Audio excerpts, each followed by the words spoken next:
Hello les amis, et j'espère que vous allez bien et j'ai le plaisir de vous retrouver pour une nouvelle vidéo. Donc comme vous avez pu le voir, il s'agit de mon point lecture du mois de juillet. Alors ce mois-ci j'ai lu un peu moins de livres qu'en temps normal, je suis sur 7 livres, mais j'ai eu de très bonnes lectures. Sur ce mois du coup j'ai eu un coup de cœur et une déception. Je ne vous fais pas attendre plus longtemps et je vous présente tout ça. Alors je vais commencer directement avec mon coup de cœur. Alors il s'agit de Nil, le tome 2, Les secrets de Nil de Lynn Matson aux éditions Pocket Jeunesse. Regardez la couverture, elle est magnifique. Du coup ici on suit Reeves, qu'on a déjà entreaperçu dans le tome 1. Reeves il est toujours bloqué sur Nil et bon... En fait, Nil, juste pour remettre les choses dans leur contexte, parce que c'est vrai que pour ceux qui n'ont pas vu l'autre vidéo, Nil c'est une île où vous vous retrouvez réveillé comme ça du jour au lendemain et on vous apprend que vous avez 365 jours pour prendre une des portes, sinon vous mourrez, voilà. Du coup ici on va suivre, comme je le disais, Reeves, qui est toujours bloqué sur l'île de Nil et qui essaye de comprendre un peu ses secrets.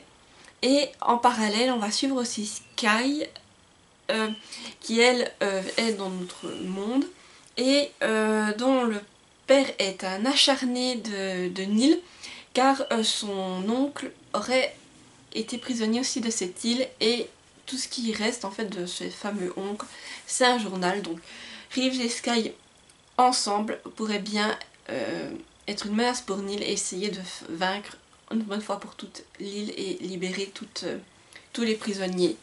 Voilà, tous les jeunes qui sont prisonniers sur l'île. Voilà pour le résumé, je sais pas s'il est très clair. Mais c'est dur de vous en faire un sans trop vous spoiler. Alors pour moi ça a été un gros coup de cœur, franchement j'ai tout autant apprécié que le tome 1, j'ai adoré retrouver cette ambiance. J'aime le fait qu'on ait les points de vue qui soient inversés entre Reeves et Sky, comme ça on les suit tous les deux. Et c'est vraiment prenant en fait, c'est une histoire, je trouve, elle est addictive. En plus là, comme on découvre les secrets de Nil, je suis encore trouvée plus prenante. Il y a des nouvelles révélations qui sont faites, des secrets qui sont dévoilés pour le coup. Et c'est une histoire que j'ai trouvée vibrante en fait, dans le sens que dans le dénouement final, j'étais stressée.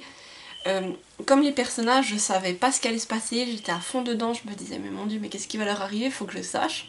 C'était vraiment, je vibrais avec eux. Et entre temps aussi il y a une histoire d'amour, qui est une petite romance qui est glissée au milieu, que j'ai bien aimée. Mais ce tome je l'ai vraiment trouvé prenant, la fin vraiment waouh. Et là j'ai juste envie de voir la suite en fait. Est-ce que sur le tome 3 on va reprendre quel personnage on va suivre? Est-ce que, parce que là le tome 1 et le tome 2 on suit pas du tout les mêmes protagonistes. Est-ce que là on va reprendre ceux-ci? Ou est-ce qu'on va repartir sur d'autres protagonistes? C'est ça que j'ai envie de découvrir et franchement, j'ai hâte de lire ce tome 3. Et Nil, je trouve que c'est une lecture qui passe bien, surtout en été, comme on est sur style paradisiaque, même si elle n'est pas tant que ça. Et là, nos deux personnages, alors franchement au départ quand j'ai lu le résumé, je me suis dit je vais peut-être même aimer que le tome 1 et en fait ça l'a fait, vu que ça a débouché sur un coup de cœur et je crois que j'ai même encore plus apprécié que le tome 1 parce que dans le tome 1 on pose vraiment le décor, on suit nos deux protagonistes, mais là ça va plus loin. Et oui, pour moi j'ai adoré, c'est du jeunesse, donc si vous aimez tout ce qui est jeunesse, que vous avez d'aventure, de rebondissement, tout ça, allez-y, la saga Nil, je pense qu'elle vous plaira. Et moi il ne me manque plus que le tome 3 à lire pour avoir lu toute cette saga.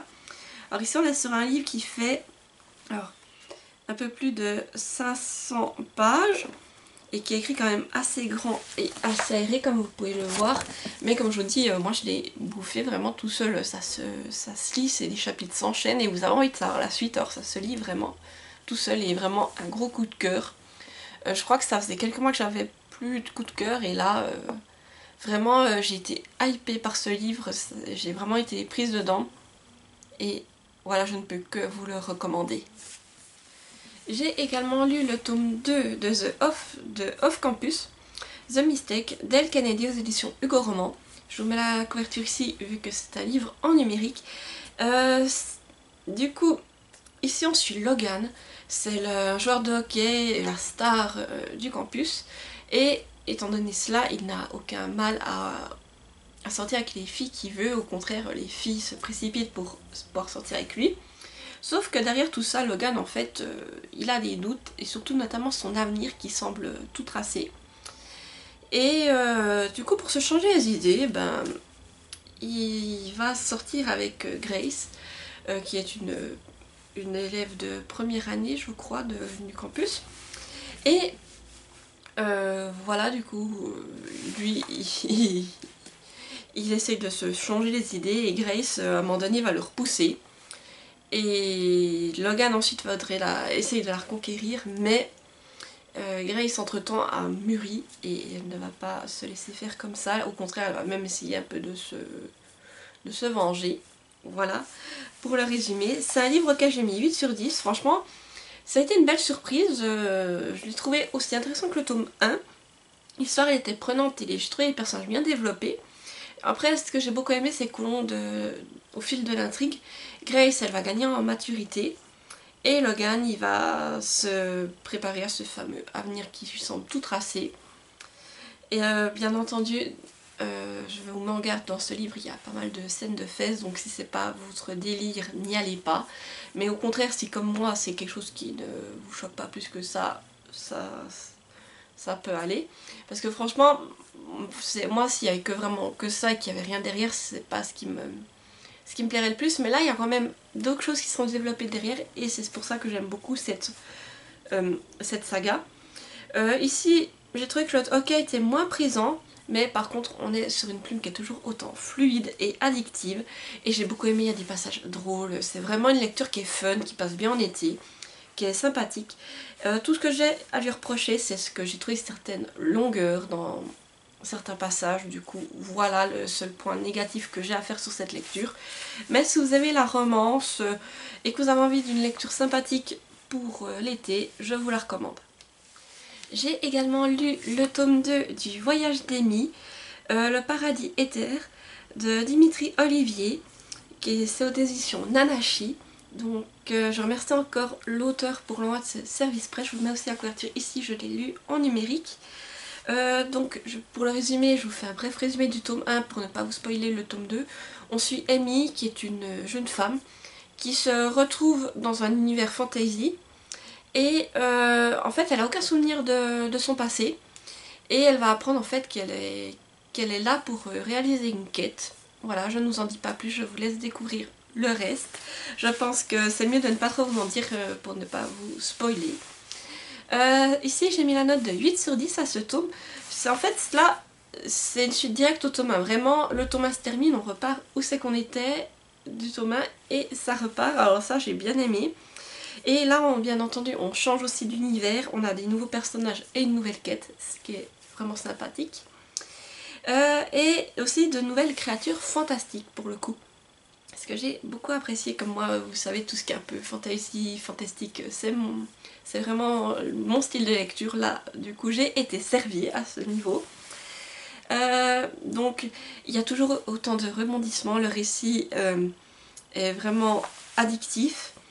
Et ici, je trouvais que le récit prenait une tournure plus sombre. Et ça, moi, ça ne m'a pas dérangé car vous savez que j'aime bien ces récits qui au départ font peut-être plus jeunesse et après prennent quand même une tournure plus sombre mais en restant tout le temps là-dedans. Et ben, moi, ça m'a beaucoup plu. Et surtout, ce que j'ai noté, c'est l'évolution de la plume de l'auteur. On constate clairement que l'auteur, en fait, il évolue en même temps qu'Amy. Dans le premier tome, il était, comme je vous avais dit, sa plume était peut-être un peu plus tatillonne et elle gagnait en confiance déjà sur la fin du tome 1, mais sur ce tome 2 on voit clairement une amélioration et cela va de pair avec son personnage qui lui aussi gagne en confiance et évolue au fil de ses aventures. Donc je trouve que c'est vraiment bien.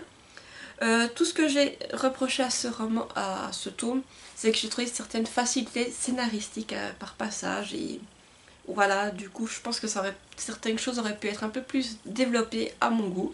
Mais c'est une très bonne lecture et si vous aimez le fantasy et que vous avez envie d'une lecture avec de l'aventure, une quête, tout ça, je vous recommande cette saga. J'ai également lu le tome 4 d'Emma Paddington, le Défaiseur de temps. C'est de Catherine Roland et c'est publié chez Books on Demand, donc BOD France. Ici, je vais aussi vous faire un résumé plutôt rapide du tome 1. En fait, dans le tome 1, on suit Emma Paddington, qui est une jeune femme qui apprend qu'elle a hérité d'un manoir, le manoir de Darkroad End, d'une tante qu'elle n'a jamais connue, donc elle se rend sur place pour espérer vendre ce manoir. Mais là-bas, elle va découvrir un univers vraiment loufoque, des personnages déjantés, et surtout fantastique, et elle va découvrir en fait qu'elle est la nouvelle gardienne de ce fameux manoir, et qu'en fait un démon est enfermé dans sa cave, et si on le libère, ben, l'apocalypse pourrait avoir lieu. Voilà, pour le résumé. Alors ce tome, j'ai mis la note de 9 sur 10. C'était vraiment une histoire prenante et toujours aussi loufoque. J'adore tout l'univers d'Emma, la préambule de Catherine aussi. Elle est vraiment addictive et bien détaillée, donc ça se lit tout seul. Dans ce tome, j'ai trouvé que l'histoire prend une tournure un peu particulière. Je ne vous dirai pas en quoi pour ne pas vous spoiler, mais ça, j'ai trouvé que c'était sympathique. Et ce que j'ai bien aimé, c'est qu'on a différents points de vue de personnages secondaires et qu'on découvre ainsi ce qu'ils pensent. Et avec l'histoire, disons qu'au bout d'un moment, c'est tellement... On a le point de vue d'Emma, on a le point de vue de ces personnages et on arrive à un point qu'on ne sait plus vraiment à qui faire confiance, à qui on peut se fier. Donc ça aussi, ça m'a plu, le fait de perdre les repères qu'on peut avoir. Et oui, je trouvais que c'était sympa sur ce point-là. Donc aussi, on a de nouvelles créatures fantastiques et de bons rebondissements. Et le dénouement final est juste captivant. Et ce qui donne envie de lire la suite. Donc là, je lui ai mis 9 sur 10 juste parce que je n'ai pas atteint le stade du coup de cœur, mais je n'ai absolument rien à reprocher à ce livre. C'est vraiment, pour moi, ça l'a fait. J'aime toujours autant cet univers. Et là, comme je vous dis, la tournure que prend ce tome, j'ai hâte de voir comment va évoluer le dernier tome. Je crois qu'il sort, c'est noté, attendez. Il sort cette année, hein. Il sort en automne. Donc j'ai hâte d'avoir la suite et fin, je crois que ce sera le dernier, pour enfin savoir comment se clôt cette histoire. Mais j'ai hâte vraiment parce que comme je vous dis, comment va l'intrigue, c'est tellement un univers qui se développe que oui, j'ai envie de savoir la fin et de savoir comment ça se termine et comment ce qui va arriver à chacun de nos personnages en fait. Donc ici c'est une lecture qui fait un peu plus de environ un peu plus de 230 pages. C'est écrit comme vous voyez, c'est peut-être un peu serré, mais ça se lit tout seul. Et franchement, si vous aimez tout ce qui est un peu fantastique, loufoque, et que vous avez envie de voir des créatures fantastiques que vous ne verrez pas ailleurs, allez-y, ça vaut le coup. Et puis en même temps, le personnage d'Emma est vraiment sympathique et on a des personnages touchants, donc vraiment ça vaut le coup. Et je ne peux que vous recommander cette saga. J'ai également lu Mémoire d'Exotère de Fabrice Pittet aux éditions Cadaling. Je vous le mets aussi ici car c'est une lecture en numérique. Je remercie l'auteur pour l'envoi de ce service presse. Alors ici c'est un recueil de nouvelles. On a 5 nouvelles plus en lien avec de la science-fiction, du fantastique fantasy. Et voilà, je ne vous en dirai pas plus pour ne pas vous spoiler, mais ce sont des nouvelles vraiment intéressantes. J'ai mis la note de 9 sur 10 à cette lecture.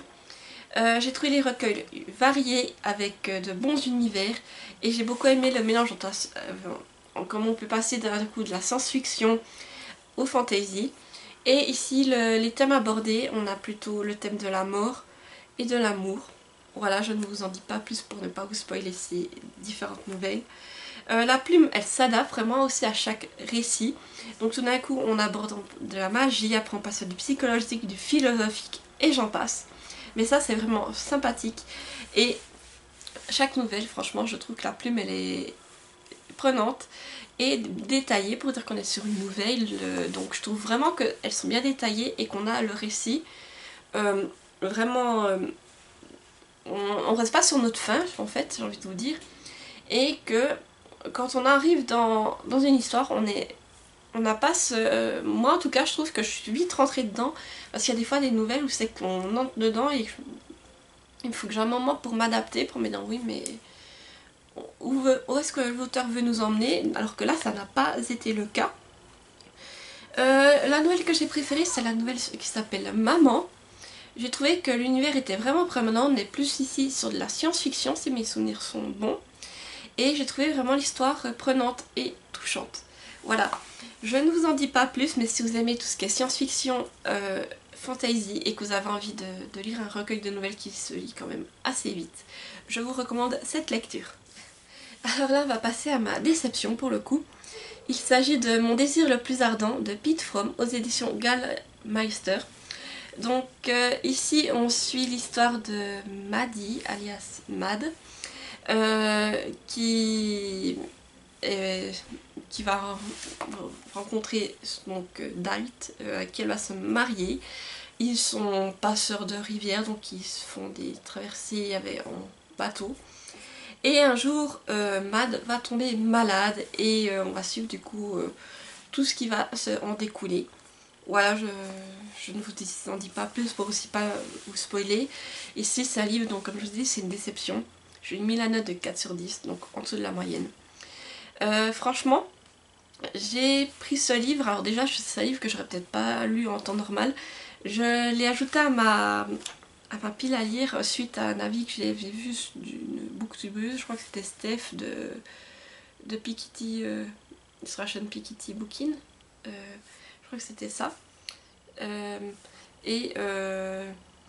Franchement, je l'avais ajouté à cause de ça. Et après j'ai lu encore d'autres avis sur Livre Addict, des choses comme ça, c'est qu'on dirait que c'était une super belle romance, vraiment une romance touchante et tout. Et moi, ça l'a pas fait, en fait je me suis pas retrouvée, donc je m'explique. Déjà pour moi la romance et l'histoire m'a semblé décousue. Dès le premier chapitre en fait, je me suis sentie perdue régulièrement. Je savais pas, ce genre je comprenais pas les références, tout d'un coup il parlait quelque chose et je me disais mais je vois pas l'intérêt et ça me perdait. Donc du coup à ce niveau là déjà ça ne l'a pas fait. Après j'ai aussi pas mal de mal avec la plume de l'auteur. Je sais pas si j'adhérais pas à son style d'écriture, je sais pas, mais ça ne le faisait pas. Alors déjà en plus que je comprenais pas ses références, mais en plus la plume ça passait pas. Et par contre je reconnais qu'il y a du potentiel derrière, c'est pour ça que je n'ai pas descendu la note plus basse, parce que je voyais comme qu'il y a du potentiel dans ce texte, mais moi ça ne le faisait pas, ça ne me parlait pas. En plus je ne me suis pas attachée au personnage, et pour le personnage de Mad, il y a des décisions qu'elle prend, mais ça me paraissait totalement illogique en fait, je comprenais pas. Et oui, ça me paraissait, je comprenais pas, au bout d'un moment, ou bien il y avait des fois, on faisait un chapitre sur un thème, mais je me disais, mais qu'est-ce qu'il fait là ce chapitre, parce que je vois pas l'intérêt de mettre ça, parce qu'on tournait en rond en fait. Et aussi on parlait d'une histoire d'amour, mais pour moi une histoire d'amour c'est, je sais pas comment vous dire ça, mais là des fois j'ai l'impression que Mad elle parlait à Dalt, et Dalt il l'écoutait pas, chacun faisait un peu son petit truc comme il l'entendait. Pour moi c'était pas ça la romance. Alors je veux bien que oui il y avait la maladie qui était exposée, tout ça, mais j'arrivais pas à, à m'attacher à Mad, ou à ressentir, je sais pas, des émotions pour elle, à me dire ah oui ça doit être compliqué, tout ça. Non, en fait j'étais vraiment de marbre en fait face à cette histoire, j'arrivais pas. Et pour moi aussi je trouvais que c'était long. Par moments il y a des, comme je vous dis, il y a des chapitres, moi je les aurais pas mis, je me serais dit ouais mais là on tourne en rond. Et surtout ce livre, alors j'ai été au bout, mais en fait je vous explique, j'aurais pas pu le lire d'une traite. Ça aurait pas été possible parce que moi ça aurait été un abandon direct là. Ce que j'ai dû faire pour pouvoir arriver au bout, c'est que je lisais 1 à 2 chapitres par jour, pas plus, parce que je ne pouvais pas. Et même des fois c'était dur d'y revenir parce que, oui, pour moi ça l'a vraiment pas fait, donc voilà, je vais m'arrêter là. Je sais que beaucoup de personnes ont aimé, mais moi je pense que là, ce livre-là, c'était pas ce que mon style de lecture. Après aussi la plume de l'auteur ne m'a peut-être pas convenu. Et je pense que je ne lirai pas d'autres romans de Pete Fromm, je préfère découvrir d'autres auteurs qui peut-être me plairont davantage, et en tout cas j'espère, mais pour moi ça a été une déception. Et voilà, déjà là je suis en train d'oublier certains passages, c'est pour ça que là je vous en parle vite, car je viens de les terminer il y a quelques jours, mais ça va pas rester gravé 1000 ans dans ma mémoire, c'est pas l'histoire dont je me souviendrai très longtemps. Et ma dernière lecture pour ce mois de juillet, ça a été De sang d'écume et de glace, le tome 2, Légende d'Alexiane de Lys aux éditions Michel Lafon. Donc là aussi je vous résume brièvement le tome 1. On suit Perséphone qui est malade, qui vient de terminer le lycée. Et son père va l'envoyer en Bretagne, au bord de l'océan, chez sa tante qu'elle n'a jamais vue, en essayant que sa santé s'améliore. Et là-bas, Perséphone, au contact de l'océan, va découvrir certains secrets au niveau de sa famille et de ses origines. Voilà, je ne vous en dis pas plus. C'est un tome auquel j'ai mis 8 sur 10. Alors franchement, j'ai trouvé l'histoire captivante. Et dans ce tome, on rencontre pas mal de nouveaux personnages et de nouvelles créatures fantastiques. Est-ce que j'ai bien apprécié. Il y a aussi encore de nouvelles révélations sur les origines de Perséphone. Et sur ce qu'elle est vraiment, en fait. Et ce tome est plus dédié au voyage qui est lié à une quête. Voilà, j'essaye de ne pas trop vous en dire pour ne pas vous spoiler, mais c'est pas évident. Mais là, c'est plutôt un voyage, voilà, dans ce tome. Et le dénouement final, ça a été un gros cliffhanger, franchement. Comme ça se termine, en fait, j'étais en vacances quand je l'ai lu. J'avais juste ce tome. Autant vous dire que si j'avais lu le tome 3, je commençais direct le tome 3, il fallait que je sache. Alors là, j'ai d'autres lectures à lire entre temps, mais dès que j'ai terminé une de mes lectures en cours, le tome 3 est par là derrière.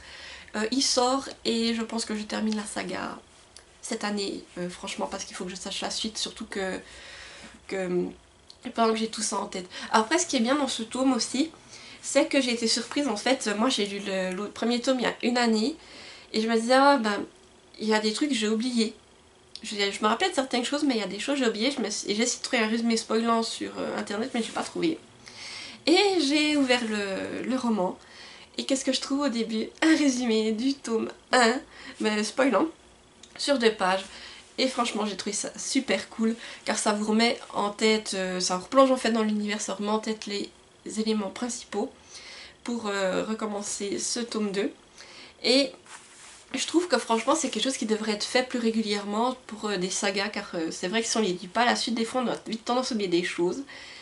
Et c'est juste 2 pages, juste mettre 2 pages avec les éléments principaux, c'est pour rafraîchir la mémoire du lecteur, c'est sympathique.